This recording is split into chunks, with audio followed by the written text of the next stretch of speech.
just outstanding, right? And it gets cooler and cooler as you guys make new revisions and that kind of thing year over year.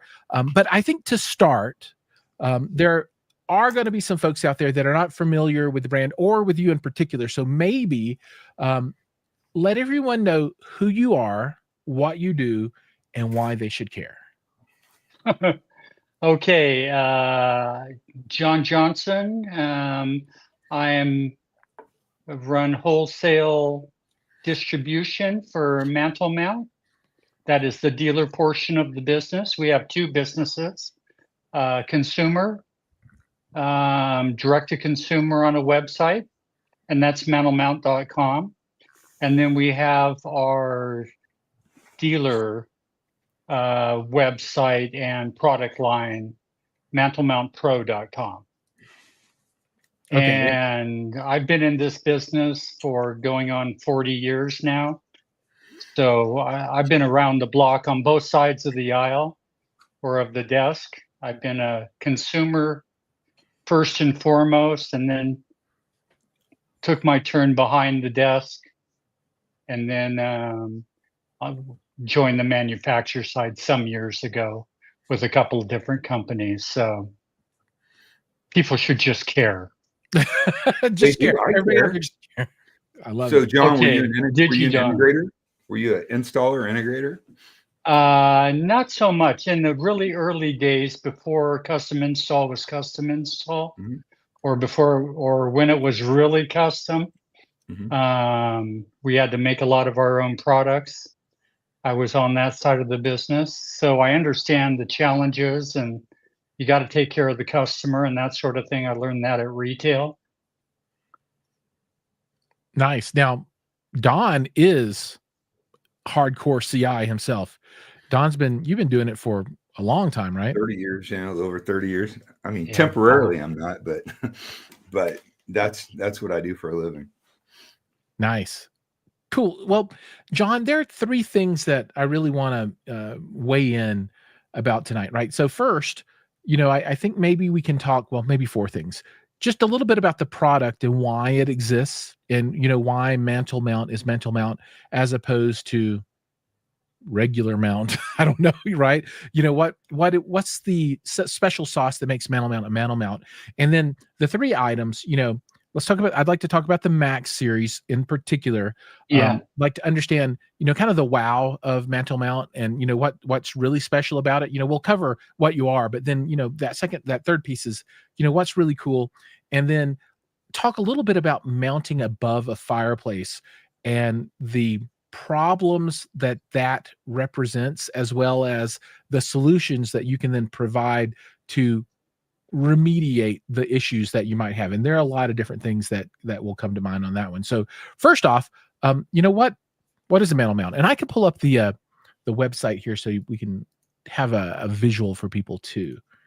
So let's and I can talk during this. Yeah, please do. Yeah, so Mantle Mount is a company that solved the problem, classic, figured out there was a problem, and invented a device to fix that problem. And that is, most houses, especially in the living room or the family room, they're oriented around a fireplace. So that's where the TV wants to go really bad. And that's where most people want it to go. The problem is looking up at the TV is looking out at the top of your window, or looking up at the top of your wall. Right. It's not comfortable, and it leads to neck strain.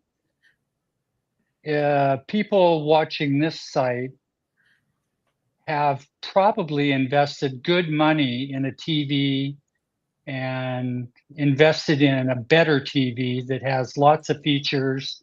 And unless your TV is at a level watching height, you're not going to be able to take advantage of the quality of picture that you paid good money for.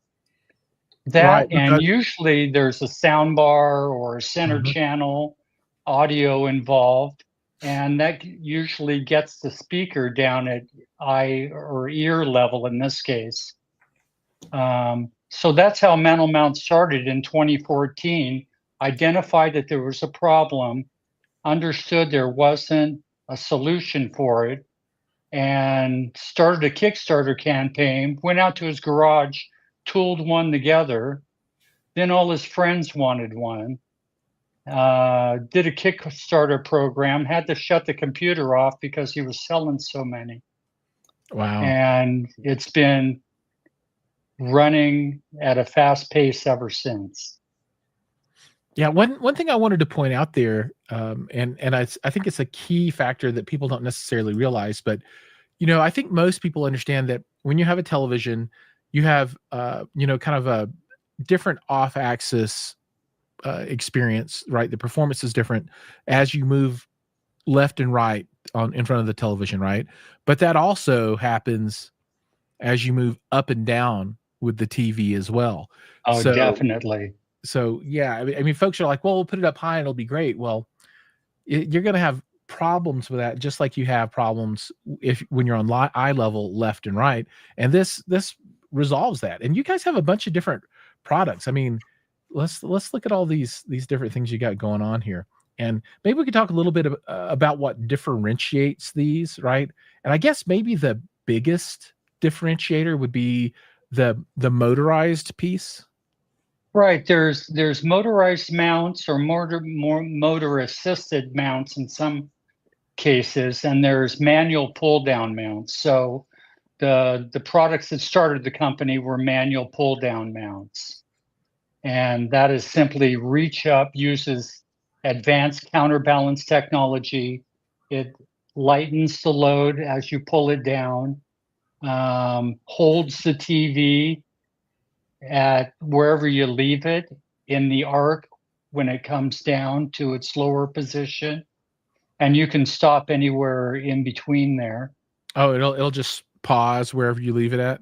Yeah, there's an adjusting bolt on them, and once you install it and mount the TV size of your choice, then you adjust the bolt to adapt the counterbalance technology to its weight.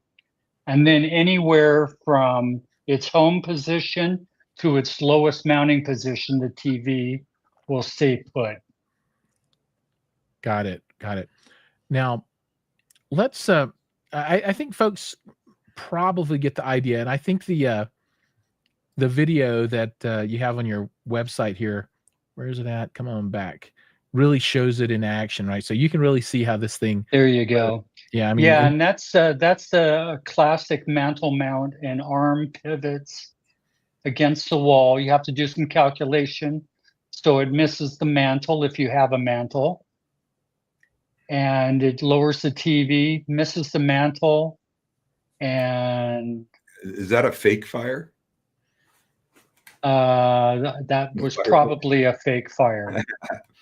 We don't recommend starting a fire and lowering your TV to warm it. Your TV doesn't need warming up. You think it would be common sense, but you got to mention it. Right. Now, there's one model, our flagship model, the 860, will raise itself up if it gets too hot. So really? It's self-preserving. Wow.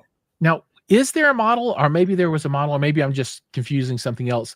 There was like one that had like a handle that changed colors if it got too hot or something. Was that you guys?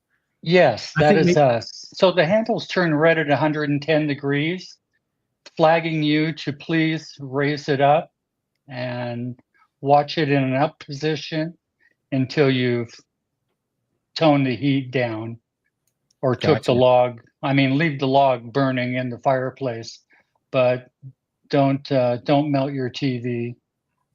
Right on. Now, I kind of want to move on to the next segment, and this is the new stuff, right? So you guys have released a full motion mount. Is that what you call it? The Max? Yeah, the Max mount is a whole new concept. It's a whole new way to position a TV in 3D space being connected onto the wall. I mean, so look at this. This looks like industrial strength equipment right here. It's serious engineering, and what it does is the mount pulls out like a regular full And we motion mount that is pulls out and then swivels left and right. And then some full motion mounts have a tilt feature as well, which you need because they don't do what the max mount does do, and that is lower up to 28 inches or 29 inches, depending the model. It lowers vertically to put the TV at the proper watching height. This thing is just, it looks super duper impressive. Yeah, it pulls Look at out. that. I don't know if you run the video of it, if you Where is pull that at? there you go. Oh, okay. Yeah, yeah, Oh, yeah. that's pictures. Look. There you go. So the TV pulls out 22 inches, as much as 22 inches. It swivels 40 degrees left and right. That's what he's doing now. And then it drops down 29 inches, as much as 29 inches. Just because it doesn't you need to go all the way down. It too will stay where you leave it, properly adjusted. Oh, look at that. So what that does is allows the mount to clear the mantle. You can mount the mount within 2 inches of the top of the mantle now. Before you had to mount the mount up higher and let the swing of the arc Right, bring the clear the TV out. mantle. Right, yeah. Right, and this, you just pull it out far enough, if that's as far as you want to go. You don't even have to pull it out because the 3 different axes can be used independently. You can simply take the mount and slide it down 28 inches. And look at the clearance that you've got behind that television when you pull it out all the way. That is a lot of pull-out distance there. Yeah, and this mount is new. It's been on the market for about 4 or 5 months now, and it's really grabbing a hold. We didn't know how people would understand the concept, and it takes a while to get a reputation built, some reviews, Sure, yeah. comments from dealers, and everybody's embraced this mount significantly.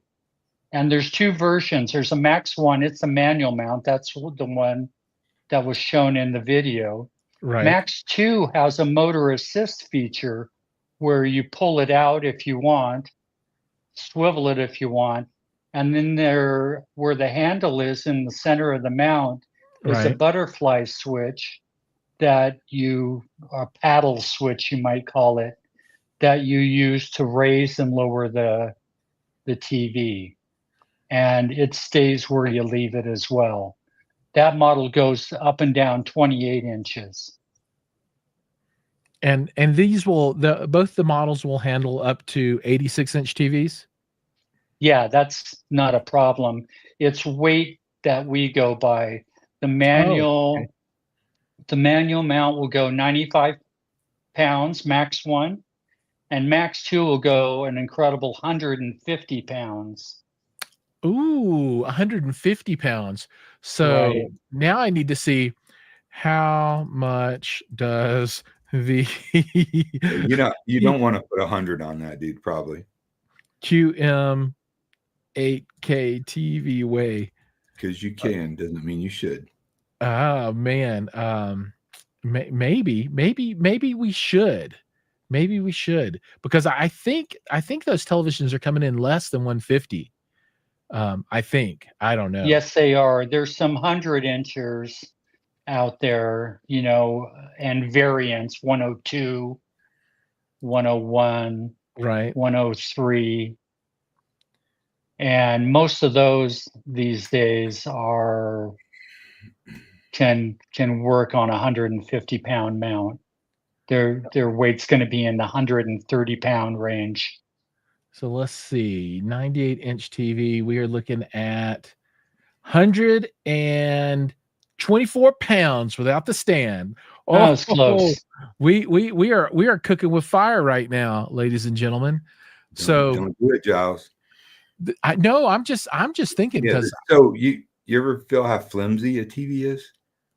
Seriously, this is speaking from experience, right? Mm-hmm. You go trying to arc on a 198-inch TV with connected in a space about that wide, you're probably, you know what I mean?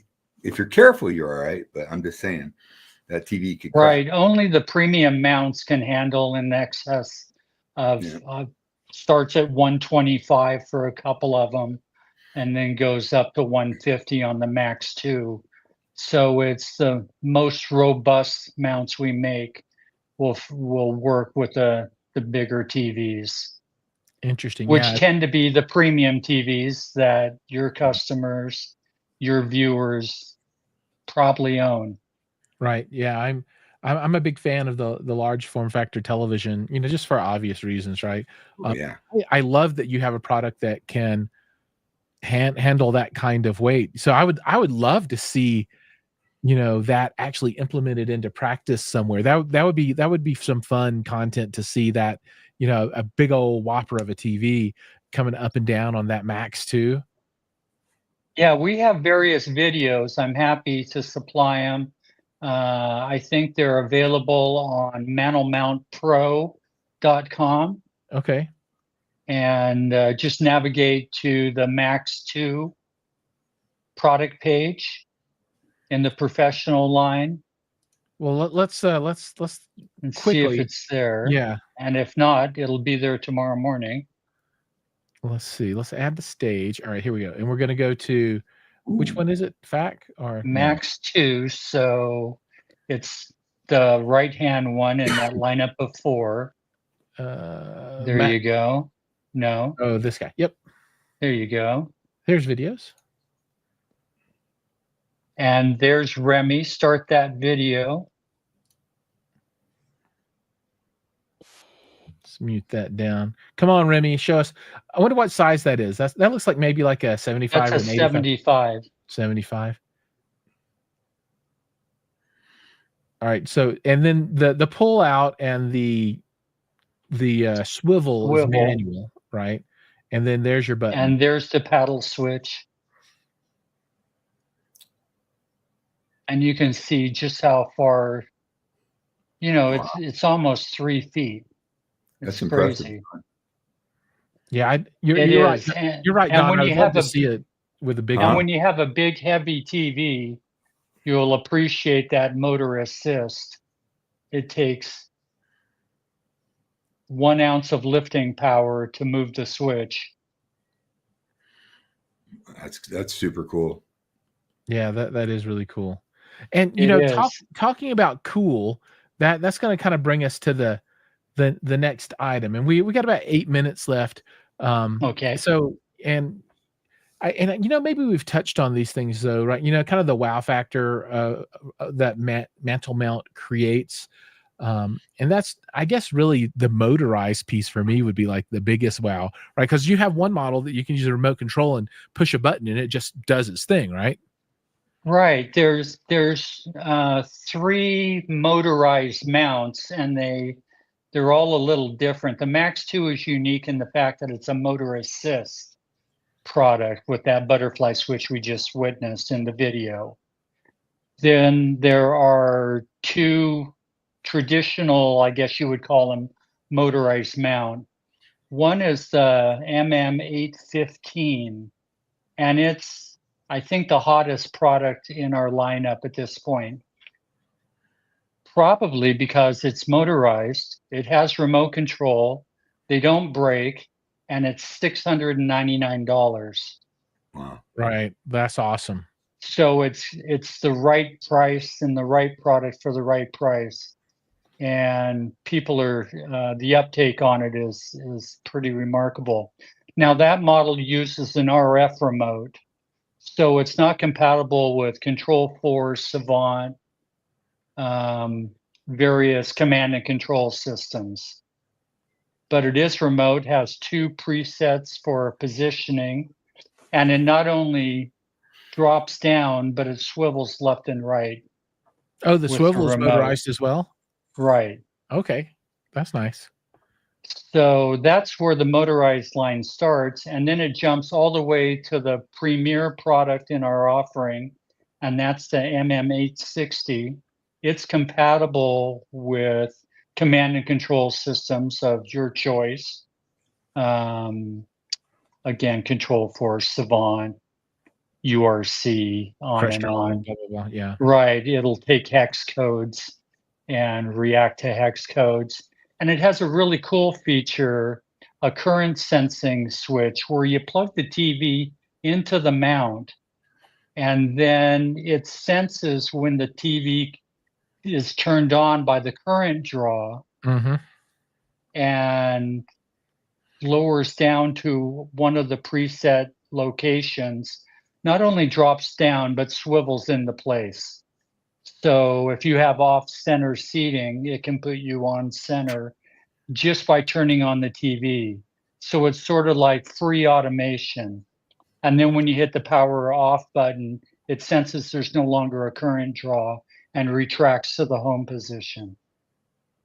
Gotcha. No, that's really cool. And I've had a similar experience with kind of like the floor rising ALR ultra short throw projection screens. You can plug a Yeah, little dongle into the back of your projector, and you turn your projector on, and then that kicks off the opening of the projector. So that makes a lot of sense. that's Now, right. And there's a tweaking feature that allows installers and professionals in the installation industry to adapt it to various current draws in right, case there's any variation. right on. Now we have just a few minutes left, and I Sure. want to talk a little bit about mounting above a fireplace, right? So, there conventional wisdom, said it's where the TV wants to live, but from an experience point of view and for the health of the TV, it's the worst possible place that you can put it. But your product pretty much eliminates all of those caveats, right? It does. It's, again, the living room is designed around a focal point, which is usually the fireplace. So you're kind of stuck there. It was when I made the leap to a flat panel TV, a plasma, of course. Um, First thing I did was mount it above the fireplace, and so from firsthand experience, it lasted about 3 months up there until I got an appropriate mount, moved it to a side wall in the same room, and was fortunate enough to be able to make it work, mounted it a proper height. But the neck strain and the uncomfortable viewing when it's that high is no joke, it's real. So it's not like we're saying, don't play with spiders or something like that. Right on. That makes a lot of sense.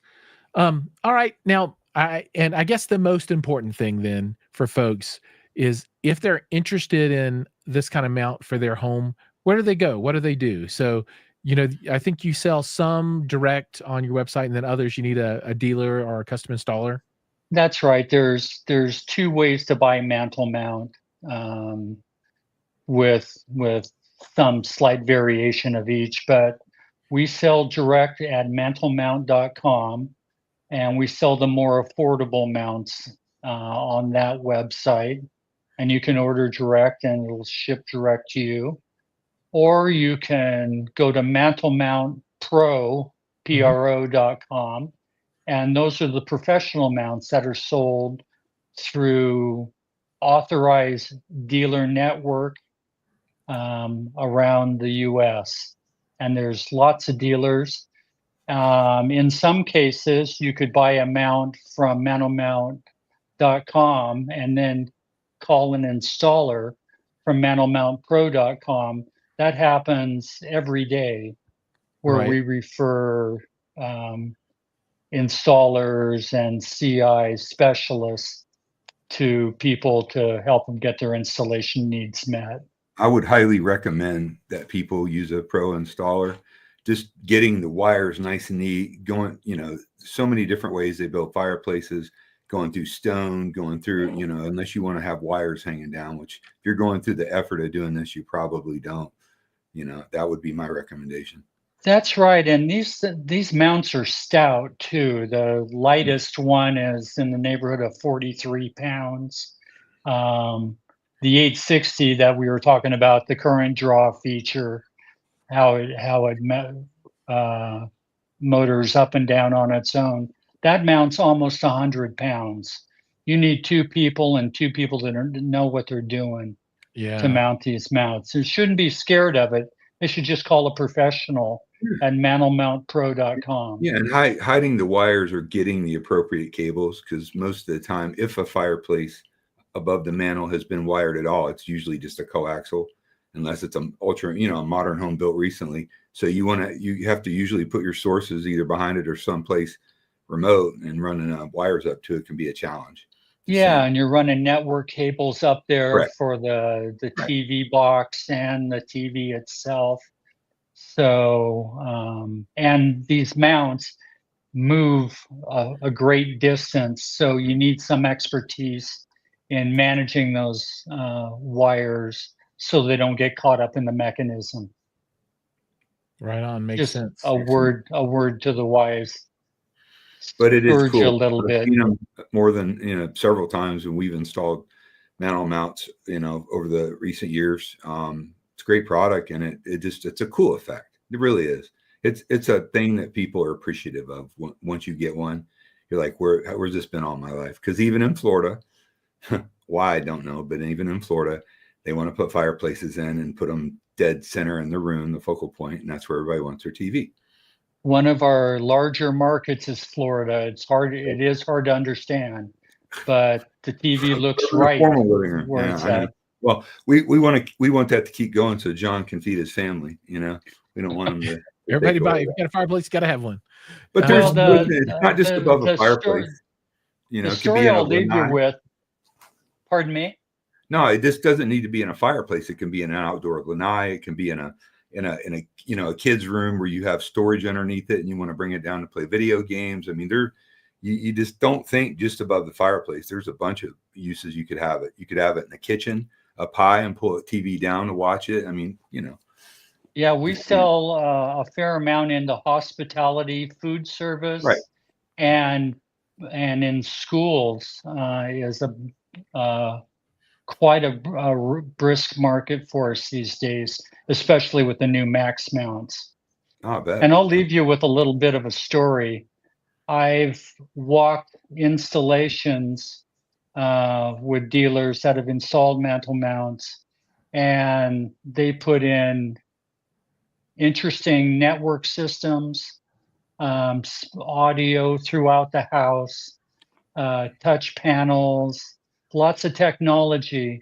And the first thing the homeowner does is show his friends is the TV coming down.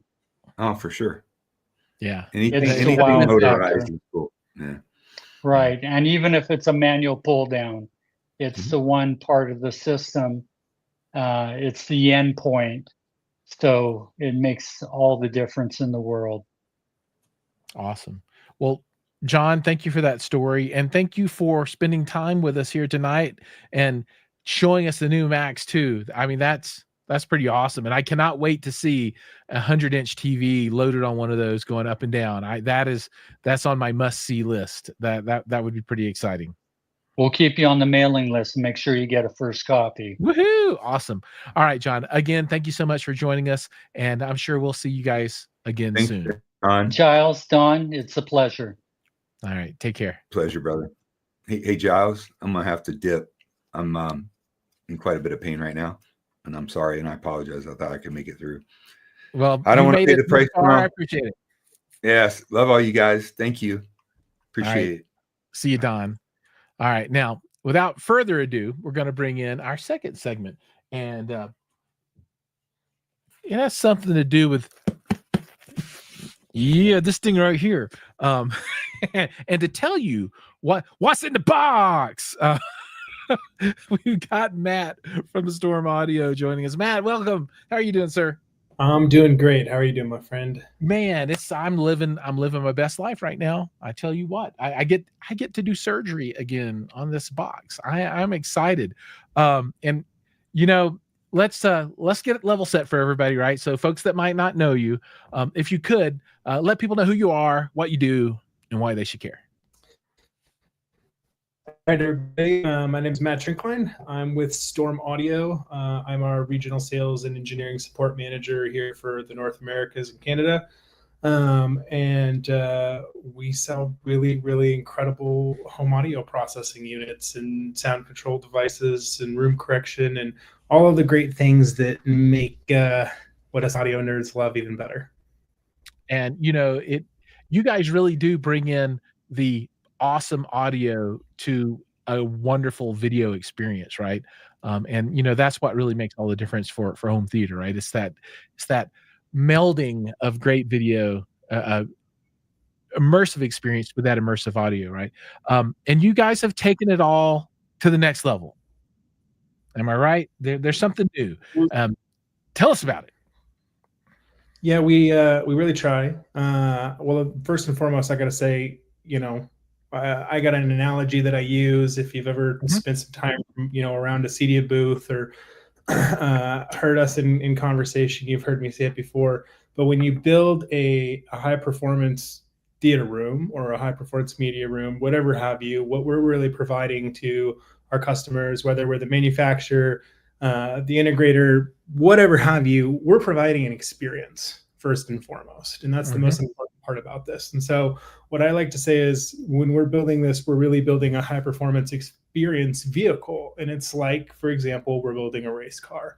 And every single component that goes into that vehicle is just as equally as important as the other ones, whether it's the video endpoint, be it a TV or a surround sound or a projector, the actual processor that's the motor driving the system, the speakers and the subwoofers, whatever else have you, every single thing, including the fuel that you put into this car, whether it be streaming, Kaleidoscape player, Blu-ray, it's all equally as important, right? Like we wouldn't spend all this time and money to build a Formula One race car and go down to 7-Eleven and put unleaded fuel in it, right? So it's all equally important. And being all, along that line, our newest addition and launch that we're going to talk about mainly tonight is a new function of that motor, which is the ability to pull out and run even more channels, different types of decoding formats, in a better and faster way than we've been able to do it before. So what Jiles has with him this evening in the box there is what we call the ADEC. And the ADEC stands for, if you haven't seen it around anywhere, purely advanced decoder. This is all based on a system on a chip platform that we've been developing for quite some time now. It's been a pretty heavy investment on our side. Oh yeah, open it up, baby. Let's see it. I personally absolutely love it. It's got a nice big heatsink with Storm Audio logo on it. It's as far as an electronics card goes, and this feels extremely nerdy to say, but it's quite an attractive card. It's not the largest thing in the world, but it doesn't need to be because it's packs a punch for what it is. So it's got an actual processing SoC on there that runs at 10 gigahertz, which for chip and electronics geeks like myself out there, that's actually a 10x upgrade from our last decoding chip. The one we were using previously was based on a Texas Instrument chip that ran at 1 gigahertz. So we got a lot more. Now, with my super ancient model, though, I'm not even running the most advanced current state of the art, right? I'm like way back there, right? So you're about to actually make 2 jumps in evolution from our first generation mainboard and decoder all the way past the second and up to the third. And the coolest part about this, for those of you who don't know, is that Jiles has a Mark I. He mentioned at the start of the show, I think that you might be the first Mark I in the US to go through an ADEC upgrade.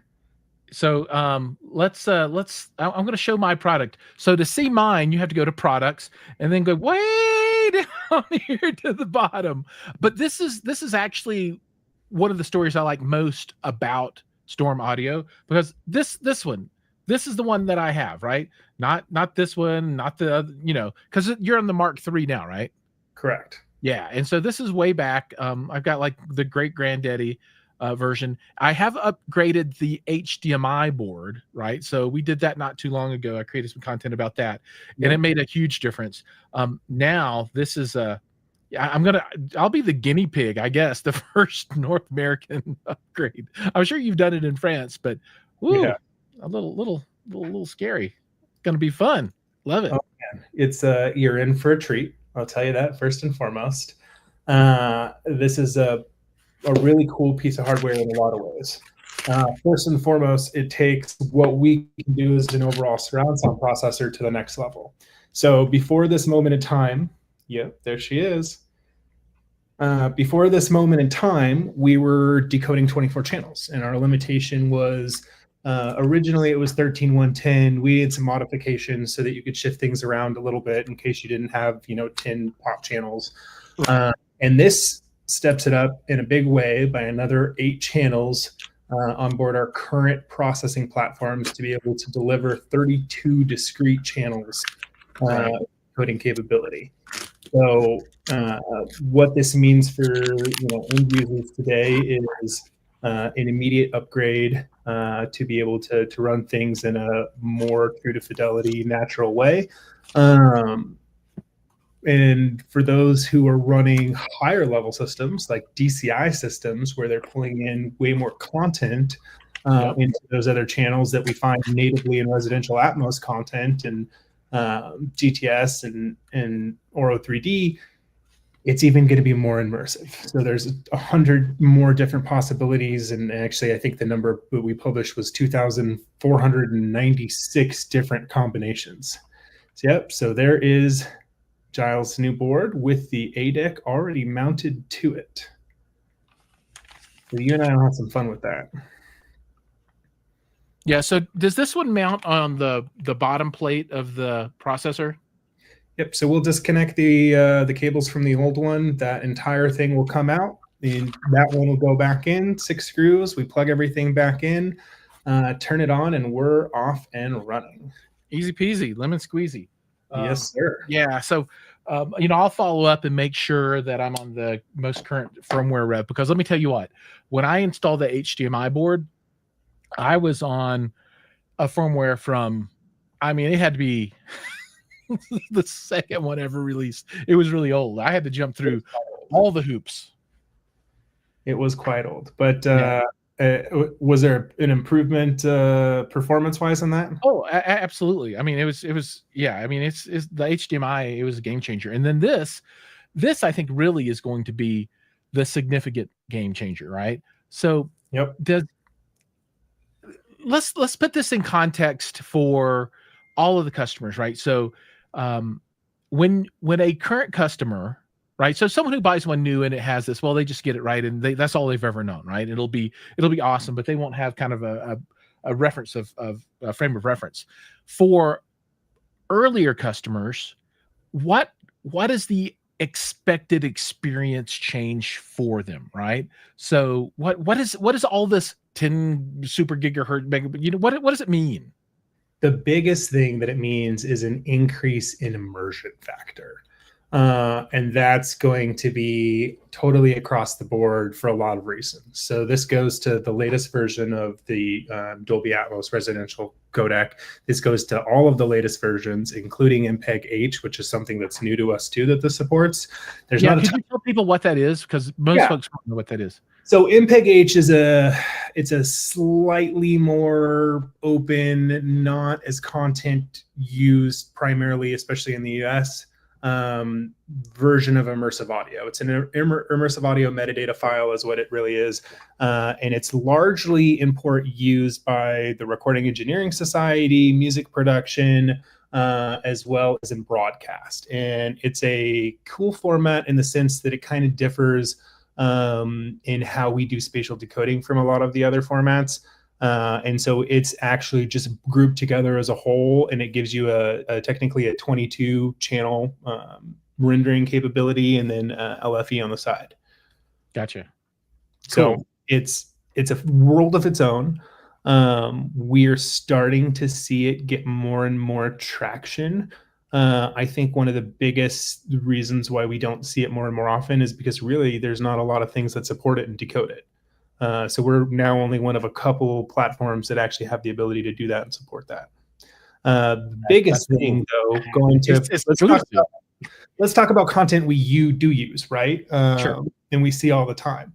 So, the biggest thing that's really cool about this move to Dolby, the latest version of Atmos, is that it focuses on some things that Dolby didn't focus on before. Primarily, a lot of immersive content metadata that was limited if you didn't have higher level channel counts. So there's more specific content built in there for Dolby Virtualizer, for increased headphone rendering, soundbar, 3D gaming performance, and they have a really strong focus on VR, AR, and gaming in the latest versions. And so what you see, I mean, even from a base point as watching content off an Apple TV, for example, is you're going to have more actual things that are happening between different channels and what your discrete rendering points are on your system natively at home. It was something that, we noticed first and foremost. My wife actually made a comment to me about it at one point, and she was like, does it feel like there's more? Because we had been, I forget what show we were watching, but we were watching a series when I actually did the upgrade originally at home, and we were still in, the test phase, playing with things. And so it's cool, you like it when your significant other picks up on things like that, because it's, it's not her passion, it's not what she's into, but the fact that she still noticed there was a difference is a pretty cool thing in my perspective. So it brings you a lot of cool things like that. The other thing it brings you more immersion for people who don't have higher channel count systems via Dolby Virtualizer and some of the other things that they have on there. So with the new one, something that you think that's really, we see that's really cool is when you're on the remote page, the moment you have an Atmos codec signal coming in, you get all these control options that weren't there before. So you can activate the virtualizer and turn it on. You've got the Dolby modes to switch back and forth between some of their preset algorithms that come back in. And so that's going to be what people see first and foremost. It's kind of cool to use. I was just playing with a colleague of mine actually before we got on this call. And he was like, hey, I don't understand, where this is. And I was like, that's because we're not feeding it a signal that has the ability to use that. So as soon as you feed it an actual Atmos codec, then those things are available. And so realistically, what does that mean, right? So for example, if you're in a system where you're operating a soundbar or something of the sorts, it's going to give you, with virtualization enabled, the sensation that you have surround effects by the algorithms that Dolby's using. So it'll give you a sense of an actual channel before you, kind of similar to how you'd get from a binaural rendering, I guess. Sure. And then you take it to the next level. So it's a step up above everything. So let's say you've got a 5.1 system. The virtualization is going to give you the sensation that you have top elements, even though you have nothing there, even without an up-firing channel like you would have in some cases. So we have a question, and I want to thank Don for supporting the channel with his question here. So if the native mix is set at 5.1.7.1.9.1, is the Storm actually up mixing automatically to 32 discrete channels if you have 32 discrete channels? How does that work? Automatically, no, unless you have the unit running with an upmixer active, which a lot of people and clients do. When I kind of train people about the ins and outs of the Storm audio ecosystem, I say, think about it as a piece of smart technology, kind of atypically of how we think of smart technology today, but thinking about it in a sense of, because it's meant to work at the highest degree of performance and fidelity, we don't ever want it to really automatically, other than some higher level things, we don't want it to automatically do something and have it be something accidental that you didn't want to happen. So that's totally on the customer engagement side. Whether you're on mobile app, tablet app, the website remote control, if you've got an automated system at home, if you've got the actual just Storm handheld IR remote, either way, that's going to be something that you trigger on there. And it's going to be based on what your system is and what the content you're feeding into it is. So let's say, for example, you do have a 32 channel theater at home and you have the Dolby Surround Up mixer on. You're going to, not at all times, but at the correct moments, make use of all 32 of those channels. But it's not going to be something natively that happens on its own. It's a current up mixer engagement. Right on. So let's talk about my specific, because this is all about me, my specific environment. So right now I'm running 7 bed channels, 4 Atmos channels, and 5 subwoofer channels right now. So it seems to me that this is going to potentially create a pretty nice experience for me above and beyond what I've been able to experience in the past, because I'm not running 11 bed channels and 6 Atmos channels or 10 Atmos channels or what, right? So maybe I'm the sweet spot for this. I don't know. What do you think? Yeah. And not, to be honest, not a ton of people are. I don't think we've gotten to that point in the home theater game. I've seen, kind of the standard higher level probably grow from 9 base channels to 11, base layer channels recently, but that's it for most rooms that we see. Now, some larger ones will have, good, multiple side surrounds for different rows. Yep. And how we set that up and configure that's going to vary client to client and based on what the customer's goal is. So it's definitely a good place to be, because you're right at the top end of that threshold still, and you'll see some more immersion out of it. So it's a fun thing, and especially for those of you who are running larger channel count systems, even better. Yeah, and my room it's a single row room, so I don't really need tons of side channels to kind of fill in for that, because I have a small little place. But we do have a follow-up question from Don. How many of those channels can be assigned to subs? I don't know if maybe this is just a general question, but like all of them if you wanted to, right? Yeah, if you really wanted to, you could run a 1.31 system. I know some people that would not be upset with that, right? Just no, everything out of the center channel, 160 decibels a base. So there's a lot of, I won't say a lot, there's a good percentage of folks in the production side of things, movie directors and things of the sort, that actually prefer to listen in that capacity. And when they have people over, they'll put it into multi-channel mode. And when it's just them, they will watch mono out of the center channel with subwoofers engaged. There's a good amount of people that do all that. Really? Yeah. Oh, interesting. Yeah. And it's an easy thing to do on a storm deployment, because it's just a change of a preset, and you go from one mode to the other instantaneously without having to stop anything. Nice. I've never actually engaged all of the channels that I have. So I think I believe the baseboard did 16, and then I have a 4-port expansion module on there. So I believe I've got 20 XLR outs on the back of the unit. And I think the most I've ever used was the 7, 11, 12, 13, 14, 15. I think I've used 16 of them. So I need to go to 8 subwoofers and use all 20 channels. That absolutely do. Man. So using the Dirac, that's all baked into the unit there, it can handle tuning up 8 subwoofers, no problem, right? Not a problem at all. We've done rooms with a good portion more than that. I don't know if we've done more than, I think the most that I've seen on a project was 12, possibly. Which is, 12 is a good amount of subwoofers. Yeah, especially I can't even imagine having 8 subs in my little space. And just for giggles, that's not the right way to say it. Just because I want to go nuts and go crazy, I'm adding another 24-inch sub into the room. And this is like a 15 by 15 space, right? So it's not big, so there's not a lot of air to pressurize in there. So yeah, we'll have 2 new toys in the room. That's appropriate, my friend. I've got My room at home is a 11 by 13, and it's running a 746 system with 4 16s, and my left and my rights each have dual 12s, and my center's got a 12. So over what's your LCR? Bigger is the way to go. So I have, for my left and my right towers, I have an old school Wisdom Audio Adrenaline speaker that Dude, that's good stuff. It is. And it's one that I redid.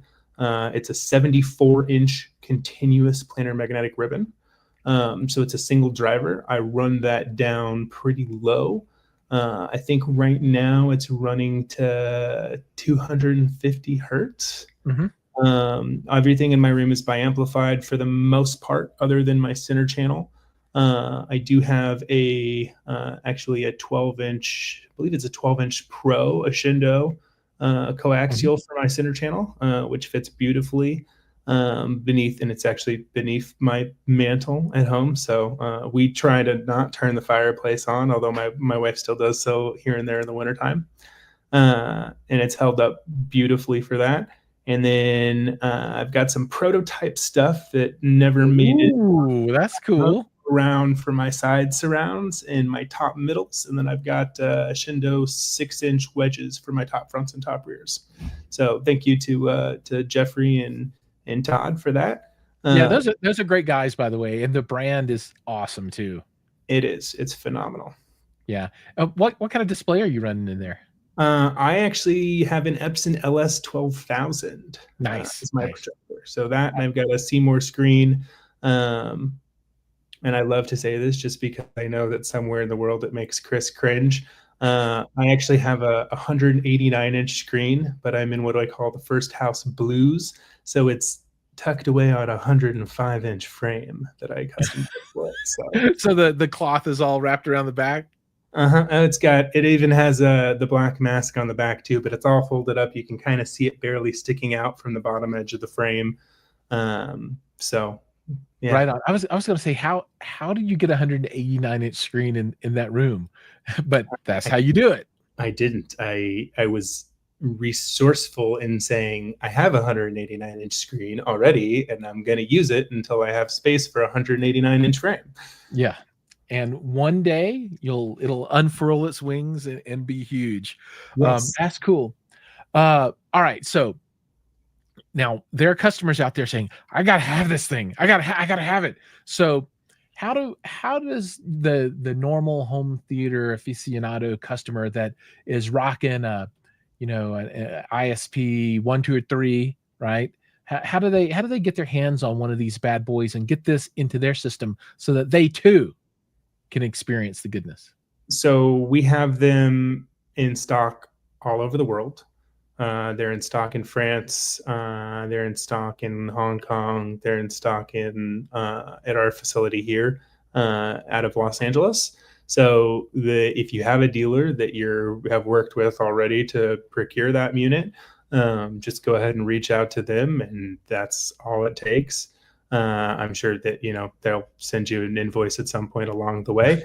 And if you don't, and if you are somebody who got a unit secondhand or from somebody else or online or whatever have you, we have a really great resource on our website, which is actually a distributor locator. So it has all of our reps in the area. We have a lot of dealers nationwide. We've got over 300 counts. So they just get in contact with whatever rep is servicing in your area, and they will get you in contact with whoever is local to you and the best fit for what you need. Right on. Now, is this ask the ADEC? Is this a ship your unit back to have the ADEC installed, or is this the dealer will have a service crew come out and potentially install it? This is a dealer serviceable item, so this does not have to 100% come back to the factory. And it can, if that's something that you need to work out, we can work with you for it. It's not a problem at all. But it does have to be serviced and installed by an actual Storm Audio authorized dealer or center in order for the warranty to be valid. And that's just purely a liability case. Yeah. And, so for me, as I hack through this thing here at home, I have to, disclaim, this, what did they always say on television? Don't try this at home. It is nerve-wracking to be working on a piece of electronics that costs all in 20,000, 10, 15, 20, whatever it might be, your unit, right? So it's definitely best to be left to people that know what they're doing. And luckily I've got an extensive background in electronic service and that kind of stuff. But you have to be really careful with these things.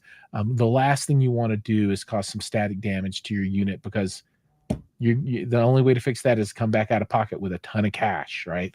Oh yeah. So everyone be safe. All right.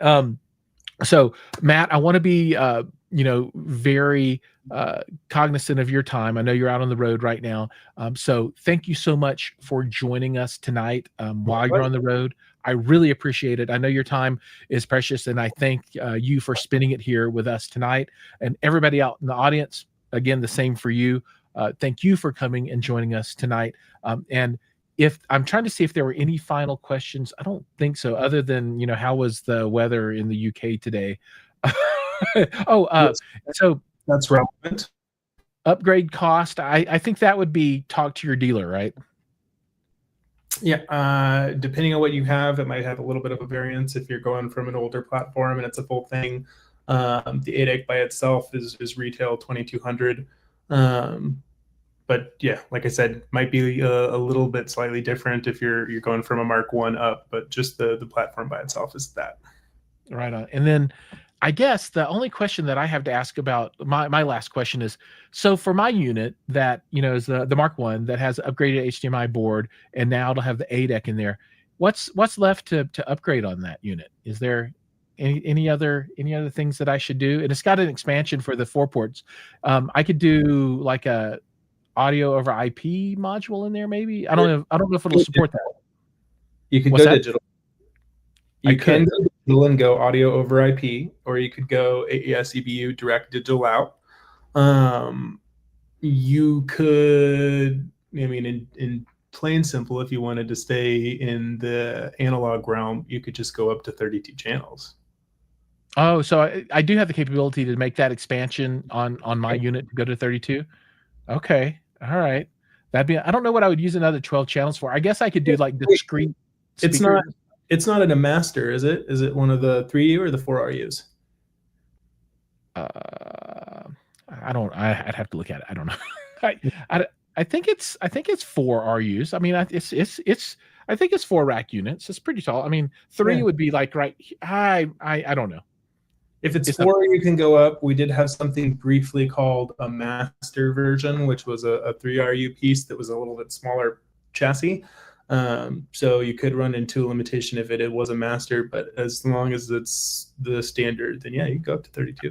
I think it's the standard. All right. So I actually would love at some point down the line, I don't have the amplification for it right now, but to go, audio over IP and get rid of all the XLR cables, because that is the thing I hate the most about my rack. It's just too many cables back there. What I would really love is just everything over IP, and then getting rid of HDMI and shooting that over like 10 or 100 gig fiber, right? That would be my dream. But there is that. I don't know if it's gone anywhere yet, but I know there was a new video transport protocol that was just announced, I believe. Really? Oh, I haven't heard. I think so. I don't know if it's intended or if we'll see it actually go anywhere. But I did see somewhere online, because I didn't just see things like that, I guess, for the accounts that I follow, apparently, which tells you what I do with my spare time is just look up audio and video stuff, I guess. But I saw something along those lines, so we'll see. Right on. Yeah, that's, for me, that would be one of the big game changers, is just to have everything run over fiber, and you just have a single fiber that comes out of your unit, goes up to a fiber switch, and then that would run to your projector or to your television or whatever, and then to your amplification, and good to go. That'd be a dream. One of these days, my friend. Hopefully we'll get there. Right on. Okay. Matt, again, thank you so much. Have a good night, and I hope to see you maybe at, I guess, CEDIA would be the next opportunity for me. Probably. Are you headed over to Munich? I am not. I am not. My wife is going to be up in DC this weekend, so I'm here at home with the kids. So I got the short end of the stick on this one, but I will be at BAV next month, the Bangkok Audiovisual Show. So looking forward to that one. Yeah, that'll be cool. Safe travels. Yep, and whatever your future holds, safe travels for that too. And we'll see all you guys bouncing around back to the West Coast next. So cool, man. All right, everybody out there, thank you. We'll see you in the next one. Take care.